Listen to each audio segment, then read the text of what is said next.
amin'ny olona tahaka naseho tamin'ity andron'ny apôstôly Paoly zay vakitsika ity. Asan'ny apôstôly ary toko fahasivy, asan'ny apôstôly toko fahasivy, izao teny zao moa matetika efa tenenina eto foana ary indraindray rehefa vakina kanefa dia mbola vakitsika izy androany.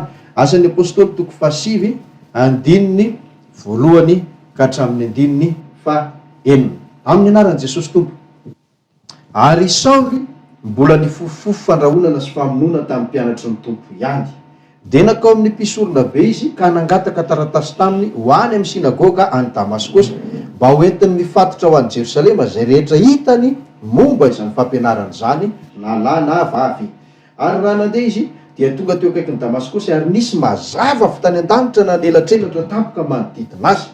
De lavy tamin'ny tany izy ka nandreo fionanao taminy hoe Saoly, Saoly, nahoana ianao no manenjika? Ary hoy izy, iza moa ianao tompoko? De hoy izy, izaho no Jesosy zay enjehanao, fa mitsangana ka makanesa ho any an-tanàna de ho lazaina aminao zay mety ataonao. Ny andiny voalohany ka hatramin'ny fahaenina moa zay nivakitsika izay. Ka zao no marina, efa tany an-danitra Jesosy Kristy tamin'ny fotoana io, kanefa ny fipetrahany any an-danitra eo amin'le hoe akavanan'Andriamanitra tsy mahasakana ny asany amin'ny olona ety ambonin'ny tany. De le lehilahy atao hoe Saoly ary dia hanenjika ny mpianatra Jesosy Kristy tany Damaskosy. De tany no niseho le zava-mahagaga izay hoe ny fidianany Jesosy Kristy any Saoly ho tonga apôstôly. De Jesosy mivantana mihitsy ary no tonga dia nanakana ny Saoly tamin'ny alalan'ny hazavana. De tao anatin'ny hazavana io tsy nahita ny endriky Jesosy izy, tsy nahita ny vatany Jesosy izy, tsy nahita ny ninona fa hazavana fotsiny. De nisy feo tao anatin'ny hazavana io hoe Saoly, Saoly, nahoana ianao no manenjika? Tena anontany izy hoe fa iza moa ianao tompo? De namaly le feo hoe izaho no Jesosy izay enjehinao.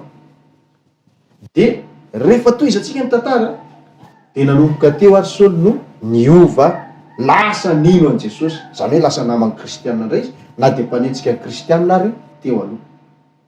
De taorianany iny de lasa apôstôly izy ary mitsindriny manokana moa ny afatra napetrany hoe apôstôly ho an'ny gentilisy. Ny tiako resahana kosa ho antsika ankehitriny de zao, tany an-danitra Jesosy Kristy fa mbola niasa izy na de efa tany an-danitra ary tamin'ny Saoly zay lasa apôstôly Paoly taty aoriana. Any an-danitra Jesosy amin'izao fotoana zao, eo amin'le hoe eo an-tanànakavanan'Andriamanitra, kanefa mbola miasa ihany koa tahaka ny asany tamin'io lehilahy io. Izay ohatsy le tantaraiko hoe Jesosy ene no niseho tampoka ary ohatran'io mihitsy ny zavatra hitako. Mazava de nisy feo tao anatin'ny hazavana ny teny hoe za Jesosy Kristy no manatrika eto, ary rehefa vitan'izay teny zay de nametraka ny tanany teo amin'ny lohako izy, de nanositra, de nanome baiko aho hoe vitao ny asan'ny fahamarinana. Zay. Ka raha ohatra ka mihinana fa marina ny voalazan'ny Baiboly momba ny apôstôly Paoly na i Saoly, de tokony inona fa marina zavatra lazaiko. Ary ataoko koa moa niteny zavatra tsy marina ety, fa isika malagasy alika manana ohabolana na hoe oham-pitenenana hoe ny lainga toy ny salaka ka ny tompony ihany ny afatiny. Kanefa tsy zany manakana tsy andainga, fa ny tenin'Andriamanitra no milaza hoe raha mandainga aho tsy mahazo amin'ny fanjakan'ny lanitra fa makany amin'ny fahaverezana. Inona moa no andengako aminao fa zava-marina ny resahako aminao. Ka zao no izy Jesosy no nifidy ahy, de izy no nanome baiko ahy nanaovana zao hoe fotoana asan'ny fahamarinana zao, sy nampisy fotoam-pivavahana izay mitsangana ny fiangonana, zany hoe tahaka ny nanangana ny Jesosy Kristy fiangonana tamin'ny alalan'ny Petera, no nanangana ny fiangonana tamin'ny alalan'ny pastera, fitiavana herinirina ho antsika taranaka farany ankehitriny. Ary zay le tenin' Jesosy Kristy izay notsindriny ary naveriko taminao sy niteneniko taminao tamin'ny fandarantsika farany hoe Jesosy ene de niteny tamiko hoe ny apôstôly no nanomboka ny fitoriana voalohany teto ambonin'ny tany, fitoriana filazantsara, fa ianareo kosa izay zany niteneniny no hamarana zany amin'izao andro farany zao hatrany am-paran'ny tany. Zay ny tenin' Jesosy Kristy. Ka tsy fantatro inona no mbola tsy hinonao an'izany, inona no mbola tsy hinonao zany, fa dia tokony vaovao mahafaly be ho antsika ary zany, satria raha ohatra ka ny rahan'Andriamanitra Mosesy tany amin'ny tany Egypta hanafaka zanaka Israely, vaovao mahafaly ho an'ny Egyptianina, ho an'ny Israelianina anie zany.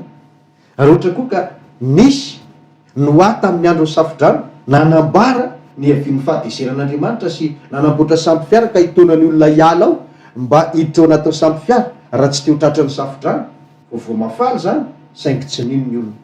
Ankehitriny tokony vaovao mahafaly ho amintsika ny mahafantatra hoe misy lehilahin'Andriamanitra, misy irak'Andriamanitra, misy olona voafidin'Andriamanitra mivantana tonga eto amintsika hanambara ny teniny hitaonanao ho amin'ny fahamarinana ary hitaonanao ho amin'ny fiarovana ny tenanao tsy ho tratran'ny loza fito na ny fahatezerana. Ary olona tena manana saina tia fivavahana, tena mikatsaka amin'ny marina ianao mahafaly anao zany zavatra rehetrarehetra izany. Andaony mba hojerentsika kely nanahoana ary nivokatr'izay hoe fifidianana ny apôstôly Paoly zay taty aoriana rehefa tena lasa apôstôly marina ry izy. Vakitsika ny tenin'Andriamanitra eo amin'ny Efesianina 3 dia manomboka eo amin'ny 1:1. Efesianina 3 1:1.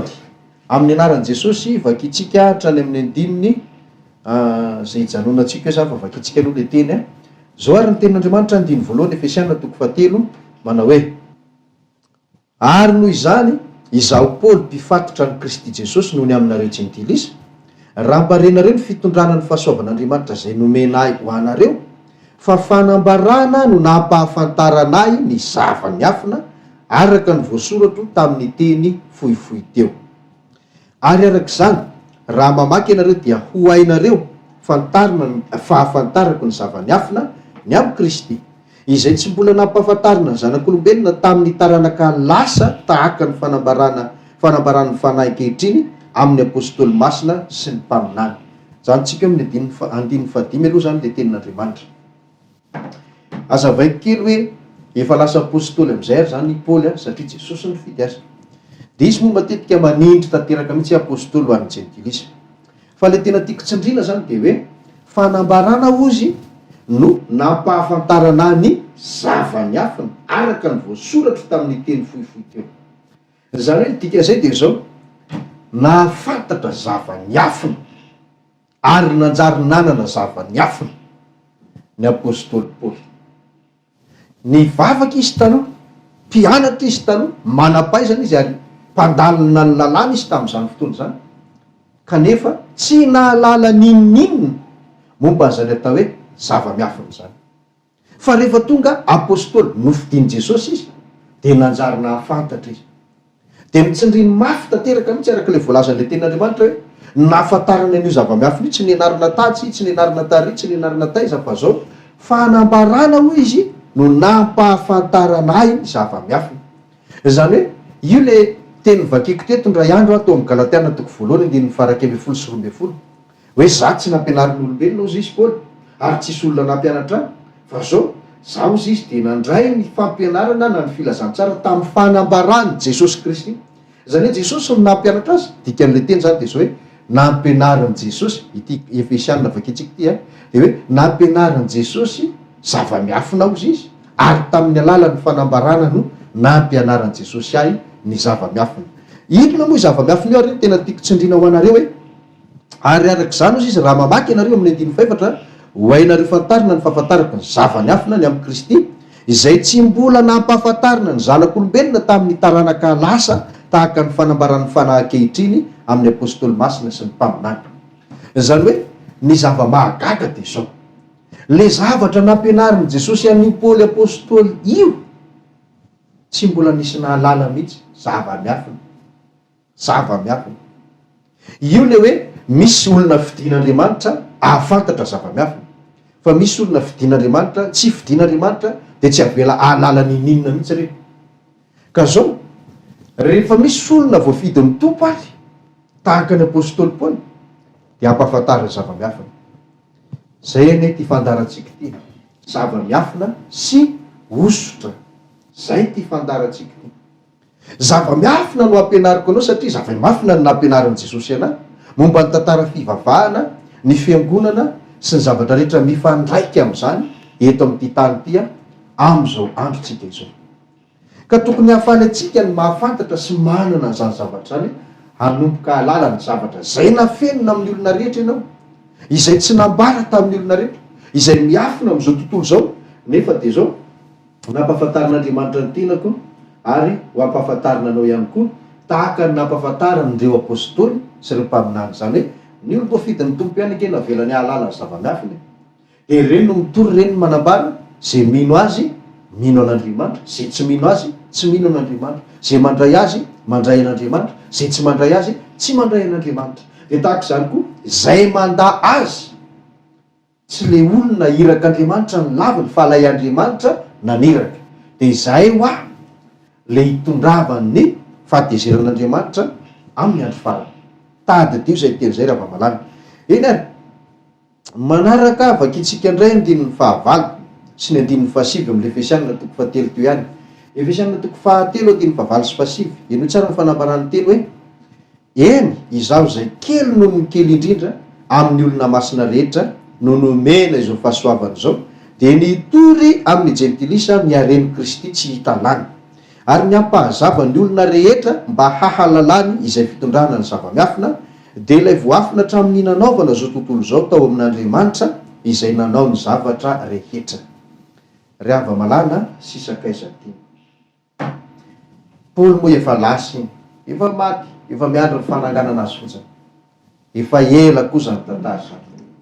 Fa tsika ankehitriny kosa no manoloana na hoe mahita mahalala olona iraka Andriamanitra, fiangonana ajoron'Andriamanitra. Ary raisiko tanteraka fa tsy misy mahasamy hafa ny zavatra nataon'Andriamanitra tamin'ny Paoly apôstôly nataon'Andriamanitra taminy. Ary marina zany satria ny Andriamanitra Paoly ihany ny Andriamanitra, ny Andriamanitra ry Petera ihany ny Andriamanitra, ary ny zavatra nataony taloha no indro miverina indray ankehitriny. Izay hoe tahaka ny tamin'ny andron'ny apôstôly de tahaka n'izany koa amin'izao andro fiangonana farany zao. Izaho zay kely indrindra ary kely noho ny kely indrindra ozy izy amin'ny olona masina rehetra. Marina tokoa zany raha izay ny jerena satria ianao mahita anazy zao aleo tonga de tsoriny, izay ny kely indrindra, izay ny tsinotsinona indrindra, ary zay ny tena hoe tsy fantatra tsony zay lazana azy, fa aloha raisina ny tenin'ny apôstôly Paoly hoe kely noho ny kely indrindra. Zay zany ny toerana ipetrahako ankehitriny. Kanefa de ozy izy ny tenin'ny apôstôly Paoly hoe nomena zao fahasoavana zao. Inona le fahasoavana? Hampahazava ny olona rehetra ahalalany ny fitondrana ny zava-miafina, lay voafina hatramin'ny nanaovana zao tontolo zao. Tena lazaiko aminao, tsisy zavatra mahafaly ankoatran'izay raha tena olon'Andriamanitra ianao. Ka zao no izy. Ary raha hoany ny fandarantsika fa maro ny zava-miafina zay mbola tsy fantatrao ho ampahafantarina anao. Na felona hatramin'ny fahagola, hatramin'ny hanorenana an'izao tontolo zao fa apotran'Andriamanitra ankehitriny. Inona ny antony? Hamerenana antsika rehetra ho eo amin'Andriamanitra. Mety hafahafa amintsika mandrea zany teny zany fa maninona no averina amin'Andriamanitra, ngaza tsy eo amin'Andriamanitra. Zay ro zava-marina zay. Aleo ekena satria zay ianao tsy mahafantatra hoe zava-miafina de mieritreritra an'izany ianao. Fa rehefa ho fantatrao le hoe zava-miafina de anaiky amin'izay ianao hoe ay zaka hoe tena mbola miverina, mbola mila miverina marina amin'ilay Andriamanitra. Satria ho avy ny loza vita. Zay no iraka ampanaovan'i Kristy azy. Ary ty asa ity zany tsy hijanona eto amintsika ihany, fa de zao izy ny tompon'ny asa, izy ny tompon'ny fanatanterahana, fa tsy maintsy hipaka hatrany amin'izany atao hoe amparany tany zany izao afatra izao. Ianao aloha zany mandre tokony ino ianao. Ary tapidi tsara fa maro ny fanaporofona, betsaka ny vavolombelona, fa de zao zava-dehibe aloha de ny ampahafantarin'Andriamanitra antsika tahaka ny apôstôly Paoly hoe mahalala zava-miafina isika zay efa nafenina hatramin'ny nanorenana izao tontolo izao araka ny tenin'Andriamanitra vakina teo. Mbola misy teny anankiray manamafy an'izy ity vakitsika ihany ary ao amin'ny Kolosianina dia ny toko voalohany. Kolosianina toko voalohany dia ny andininy fa 4 ka hatramin'ny andininy 9. Kolosianina toko voalohany andininy 4